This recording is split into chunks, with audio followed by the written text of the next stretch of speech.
S പിയോട് ഞാൻ സംസാരിച്ചിരുന്നു. അതൊരു തെറ്റിദ്ധാരണയുടെ മൂലം ഉണ്ടായിട്ടുള്ളതാണെന്ന് അദ്ദേഹം പറഞ്ഞു. കാരണം ക്യാമ്പിനകത്തു നിന്ന്, കാരണം അവിടെ ഇവരെ വാഹനങ്ങളും കാര്യങ്ങളൊക്കെ വരുന്നപ്പോൾ ആളുകളെ പ്രവേശനം അനുവദിക്കുന്നത് വേണ്ട, എന്നാൽ മാധ്യമങ്ങളെ ഗേറ്റിലൊക്കെ കാണുന്നതിന് വിരോധമില്ല എന്നുള്ളൊരു മെസ്സേജാണ് കൊടുത്തിരുന്നത്. അത് വേണ്ടത്ര അദ്ദേഹം മനസ്സിലാക്കാതെ ചെയ്തതാണെന്നാണ് ഇപ്പം എന്നോട് പറഞ്ഞത്. ഞാൻ പറഞ്ഞു അദ്ദേഹത്തോട് പറയാം, ഇങ്ങനെ ചെയ്യരുത്, മാധ്യമങ്ങൾക്കുള്ള സ്വാതന്ത്ര്യമുണ്ട്, അത് അവർക്ക് കൊടുക്കണം. അവർക്ക് കാര്യങ്ങൾ റിപ്പോർട്ട് ചെയ്യാനാണ് വന്നിട്ടുള്ളത്. നമ്മൾ കാര്യങ്ങൾ വസ്തുനിഷ്ഠമായി പറഞ്ഞാൽ അവരതും കൊടുക്കും, ഇല്ലെങ്കിൽ അത് ഏകപക്ഷീയമാകും. അതാണ് മിനിസ്റ്റർ, ഈ പ്രധാനപ്പെട്ട കാര്യം അതൊരു ഇങ്ങനെ പറ്റിയതാണെന്നാണ് പറഞ്ഞത്. തുടർച്ചയായിട്ട് വന്യജീവി ആക്രമണങ്ങൾ വരുന്നുണ്ട്.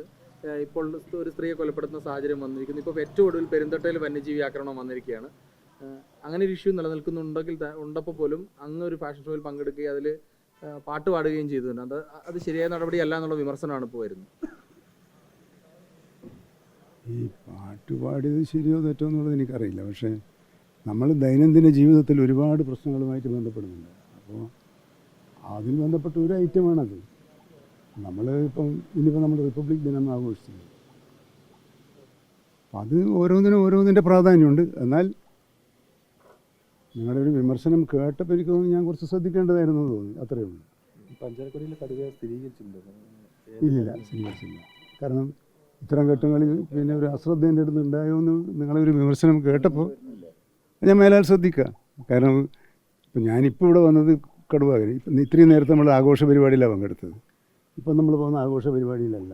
അപ്പോൾ പരിപാടികളുടെ വ്യത്യസ്തതയുടെ സാഹചര്യത്തിലാണ് നമ്മൾ ഓരോന്ന് പറയുകയും ഇപ്പം ഇവിടെ നിങ്ങളോട് പറയുന്നത് ഈ സാഹചര്യത്തിലാണ്. അപ്പോൾ ആ സാഹചര്യത്തിലുള്ള ഒരു പ്രവൃത്തിയായിട്ട് ദയവായി അതിനെ കാണുക. അത് ആർക്കെങ്കിലും മനസ്താപം ഉണ്ടാക്കിയിട്ടുണ്ടെങ്കിൽ ഞാനത് പ്രത്യേകമായി ശ്രദ്ധിക്കാം. ഞാൻ പൊതുപ്രവർത്തകനാണല്ലോ. പൊതുപ്രവർത്തകൻ എന്നുള്ളതിൽ അത്തരം പിന്നെ നിരീക്ഷണങ്ങളെ ഞാൻ ഗൗരവത്തിൽ തന്നെ കാണണം. എന്നെ തിരുത്തുന്നത് നല്ലതാണ്. എനിക്കെന്തെങ്കിലും തിരുത്താനുണ്ടെങ്കിൽ തീർച്ചയായിട്ടും ഞാൻ തിരുത്തും. പോണല്ലോ. ഈ വകുപ്പുകൾ തമ്മിൽ ഒരു ഏകോപനക്കുറവുണ്ട് ഈ വന്യജീവി പ്രശ്നം നേരിടുന്നതിൽ നിന്നുള്ളൊരു വിമർശനം പ്രതിപക്ഷത്തിൻ്റെ ഭാഗത്തുനിന്ന് വന്നിട്ടുണ്ട്. അതിനെങ്ങനെയാണ്? അല്ല, ഞാനിവിടെ വന്നത് പ്രതിപക്ഷ വിമർശനങ്ങൾക്ക് മറുപടി പറയാനോ ആരെയെങ്കിലും കുറ്റപ്പെടുത്താനോ അല്ല. ഇവിടെ നിരന്തരമായി വന്യജീവി ശല്യമുണ്ടാകുന്നു, മനുഷ്യൻ മരിക്കുന്നു, കൃഷിനാശം സംഭവിക്കുന്നു. അതിൽ വനം വകുപ്പിൻ്റെ ഭാഗത്തുനിന്ന് കാര്യക്ഷമതയോടുള്ള പ്രവർത്തനത്തിൽ വീഴ്ച വന്നിട്ടുണ്ടോ, അല്ലെങ്കിൽ കൂടുതൽ ശക്തിപ്പെടുത്തേണ്ടതുണ്ടോ? ഇപ്പോഴുള്ളതിനേക്കാൾ കൂടുതൽ കാര്യക്ഷമമായ പ്രവർത്തനത്തിൽ എന്താണ് ചെയ്യാൻ കഴിയുക? അതിനാണ് ഇന്ന് ഉന്നത ഉദ്യോഗസ്ഥന്മാരെ മാത്രം വിളിച്ചിട്ടുള്ളത്. സ്വാഭാവികമായും അവിടുന്ന് വരുന്ന നിർദ്ദേശങ്ങൾ പ്രാവർത്തികമാക്കണമെങ്കിൽ ജനകീയ സഹകരണത്തോടുകൂടി മാത്രമേ സാധിക്കുള്ളൂ. ആ ജനകീയ സഹകരണം ഉറപ്പുവരുത്താൻ നമുക്ക് ജില്ലയുടെ ചുമതലയുള്ള ഇവിടുത്തെ മന്ത്രി തന്നെയുണ്ട്. അദ്ദേഹത്തിന് പകരം വേറൊരാൾ ഇവിടെ വന്നത് ചെയ്യേണ്ടതില്ല. എന്നാൽ അദ്ദേഹത്തെ സഹായിക്കാൻ മന്ത്രിസഭയിലെ അംഗങ്ങൾ എന്നുള്ള നിലയിൽ പരസ്പരം ഞങ്ങൾ അങ്ങോട്ടും ഇങ്ങോട്ടും സഹായിച്ച് പ്രവർത്തിക്കുന്നവരാണ്. ആ സഹായവും പിന്തുണയും സഹകരണവും എല്ലാ കാലത്തും ഞങ്ങൾ തമ്മിൽ എന്നെ സംബന്ധിച്ചിടത്തോളം ഈ 8 കൊല്ലമുണ്ട്. ബാക്കിയുള്ളവർക്കെല്ലാം ഉള്ള ഈ തുടങ്ങിയ കാലത്തിലെല്ലാം ഉണ്ട്. അതിൽ ഒരു പിന്നെ ഏകോപനത്തിൻ്റെ പാളിച്ച ഇന്നലെ എന്തെങ്കിലും അനുഭവപ്പെട്ടെന്ന് എനിക്കറിയില്ല. അത് നമുക്ക് പരിശോധിക്കാം. പ്രതിപക്ഷ വിമർശനം ഞാൻ അവഗണിക്കുന്നില്ല. അല്ലേ, അതിനൊരു കാരണം പറയാൻ കാരണം അപ്പോൾ ആളുകൾ തുടർച്ചയായി പ്രതിഷേധിക്കുന്നു, കൃത്യമായി ഉത്തരവാദിത്തപ്പെട്ട ആരും വരുന്നില്ല, കളക്ടർ വരുന്നില്ല എന്ന് പറഞ്ഞിട്ടുള്ള വിമർശനം ഈ കളക്ടറെ കുറിച്ചാണോ പറയുന്നത്? അതെ, നാട്ടുകാരുടെ ഭാഗത്ത് നടക്കം ഉണ്ടായിരുന്നു. ഞാനത് കഷ്ടമെന്നേ പറയുള്ളൂ. അല്ല, അപ്പോൾ ആരും മന്ത്രിമാരും വന്നില്ല എന്നുള്ളതാണ്. മന്ത്രി അവിടെ രാവിലെ മുതൽ പിന്നെ കേരളത്തിൻ്റെ ഗവൺമെൻറ്റിൻ്റെ ഒരു പ്രതിനിധി ഇവിടെ ഇല്ലേ?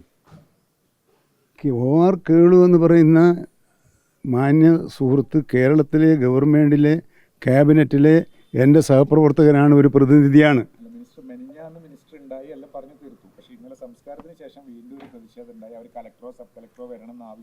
അത് ഞാനത് പറയില്ല. കാരണം ഞാനൊരു സംസാരിക്കാൻ പോകുന്നൊരു കാര്യമാണ്. ഇപ്പോൾ മന്ത്രി വന്ന് പറഞ്ഞതിനേക്കാൾ വലുതാണോ ചെറുതാണോ അത് നിങ്ങൾ തീരുമാനിക്കും. നിങ്ങളാണ് ജഡ്ജ് ചെയ്യേണ്ടത്. മന്ത്രി വന്ന് അവരോട് കാര്യങ്ങളൊക്കെ സംസാരിച്ചു, നമുക്കിതുപോലെയൊക്കെ ചെയ്യാമെന്ന് പറഞ്ഞു, പരസ്പരം സംബന്ധിച്ച് പോയതിന് ശേഷം പിന്നെ കളക്ടർ വന്നില്ല എന്ന് പറയുന്നത് പിന്നെ എനിക്കറിയില്ല. അല്ല, അവരത് പ്രതിഷേധത്തിൻ്റെ കാരണം ഈ വെടിവെച്ച് കൊല്ലണമെന്നുള്ള ഒരു ഉത്തരവിൽ അവ്യക്തത ഉണ്ടെന്നായിരുന്നു അവരുടെ. അല്ല, ഒരു അവ്യക്തതയുമില്ല.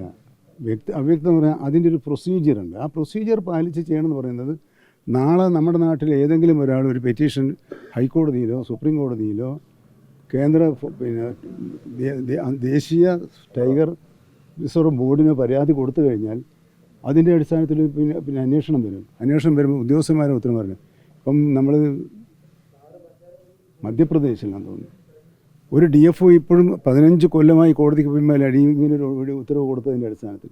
അപ്പോൾ ഉദ്യോഗസ്ഥന്മാർക്ക് ആയാലും മന്ത്രിമാർക്കായാലും ജനപ്രതിനിധികൾക്കായാലും നിലവിലുള്ള നിയമം അനുസരിച്ച് കൊണ്ട് തന്നെ അതിൻ്റെ ഉള്ളിൽ 2 കാര്യമുണ്ട്. അതിൻ്റെ ഉള്ളിൽ നിന്നുകൊണ്ട് പരമാവധി എന്താണ് ചെയ്യാൻ കഴിയുക, നിയമമാറ്റത്തിലൂടെ എന്താ ചെയ്യുക. അപ്പോൾ ഒന്നല്ല, രണ്ടും കൂടിയാണ്. അപ്പോൾ പ്രത്യേകിച്ചും ഒരു ഡെമോക്രസിയിൽ നിയമത്തിൻ്റെ പരിമിതിയിൽ നിന്നുകൊണ്ട് ഭരണഘടനാ സ്ഥാപനങ്ങൾക്കും ഉദ്യോഗസ്ഥന്മാർക്കും എന്ത് ചെയ്യാൻ കഴിയും. എന്നാൽ ഭരണഘടനക്ക് നിയമത്തിന് പുറത്ത് നിയമവിരുദ്ധമാക്കാനുള്ള നിയമവിധേയമാക്കാനുള്ള തലത്തിൽ എങ്ങനെ പ്രവർത്തിക്കാം, ആ ഒരു നടപടി ജനാധിപത്യ സംവിധാനത്തിൽ അനിവാര്യമാണ്. ആ നടപടിയാണ് ഇവിടെയും ചെയ്തത്. നമുക്ക് ഉദ്യോഗസ്ഥന്മാരെയും പ്രൊട്ടക്റ്റ് ചെയ്യണം, അവരെ ആത്മവിശ്വാസം സംരക്ഷിക്കണം, ജനങ്ങളുടെ ജീവനും സ്വത്തിനും സംരക്ഷണം നൽകണം, മനുഷ്യജീവൻ സംരക്ഷിക്കണം. അതേസമയത്ത് ഇന്ത്യ പാർലമെൻറ്റ് പാസ്സാക്കിയ ഒരു നിയമമാണ് വന്യജീവി സംരക്ഷണ നിയമവും അതുതന്നെയാണ്. 8ഓളം നിയമങ്ങളുണ്ട് ഈ വനവുമായി ബന്ധപ്പെട്ട്. ഞാനിപ്പോഴും വിശ്വസിക്കുന്നത് ഈ 8ഓളം നിയമങ്ങളെല്ലാം തന്നെ കാലാനുസൃതമായി പരിഷ്കരിക്കേണ്ടതാണെന്നുള്ള ഒരു അഭിപ്രായക്കാരനാണ് ഞാൻ. ആ ഒരു ആവശ്യം കേരളത്തിലെ നിയമസഭ ഐക്യകണ്ഠേന പ്രമേയത്തിലൂടെ കേന്ദ്ര ഗവൺമെൻറ്റിനെ അറിയിച്ചിട്ടുള്ളത്. അത് പറയാനുള്ള കേരള നിയമസഭ പാസ്സാക്കിയ ഒരു പ്രമേയത്തിൻ്റെ അന്തസ്സത്ത പ്രചരിപ്പിക്കാനുള്ള ഉത്തരവാദിത്വം ഭരണകക്ഷിയിലെ ഒരു പ്രവർത്തകൻ എന്നുള്ള നിലയിലും മന്ത്രിസഭയിലെ ഒരു അംഗം എന്നുള്ള നിലയ്ക്കും എനിക്കുണ്ട്.